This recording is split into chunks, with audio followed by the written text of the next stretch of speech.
Et un jour, j'ai rencontré un réalisateur de film qui est Philippe de Chauvron, et c'est la personne qui m'a fait faire mon premier film, qui m'a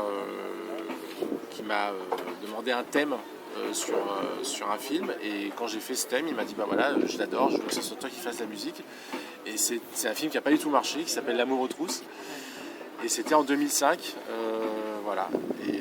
Et depuis, Philippe a été fidèle, parce qu'on a fait 4 films ensemble. Donc on a fait les 2 du Cobu ensuite, qui ont mieux marché. Et le dernier qui est un carton. Dernier, qui est en train de faire un score hallucinant. Les comédies, souvent, c'est des dialogues. Donc quand il y a des dialogues, il n'y a pas de place pour la musique. Enfin, tu vois, c'est logique. Donc tu dois te faire tout petit, mais exister quand même. Il y a un thème principal qui est justement un thème émotionnel, qui relie les deux amoureux du 4e mariage. Donc ça, c'est presque le plus facile à faire. Et donc ce thème revient plusieurs fois. C'est leur musique à eux, tu vois. Et après, tu as plein de musiques, comme dans toutes les comédies, qui sont des musiques circonstancielles. Philippe, je l'ai rencontré professionnellement, il cherchait un compositeur. D'accord. J'ai fait un essai et ça a marché.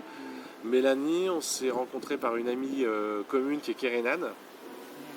Et elle est venue chanter avec nous un jour, tu vois, et puis on s'est entendus. Et puis petit à petit, des affinités musicales, mais vraiment, hein, c'est une histoire d'affinités musicales et personnelles, ont fait que on s'est mis à travailler ensemble, juste comme ça, un peu pour le plaisir. C'est-à-dire qu'à un moment, j'ai fait quelques concerts avec elle, tu vois, le truc pas prévu.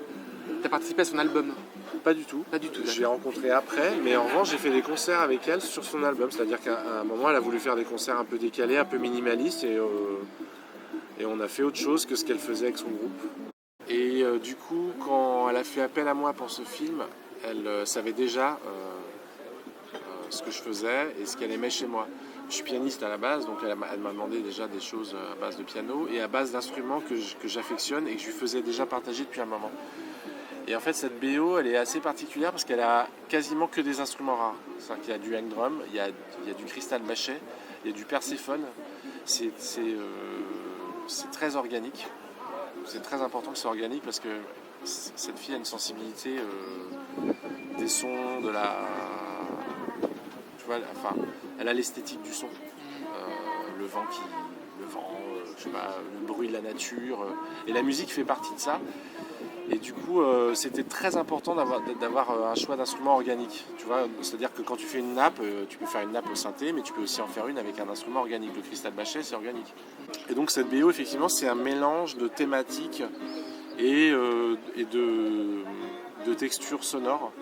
Et c'est là où on se mélange avec le bruitage du film. C'est-à-dire qu'il y a vraiment à un moment donné un mix des deux. C'est-à-dire que le bruitage, c'est un film dramatique. Il y a une tension qui se crée au fur et à mesure.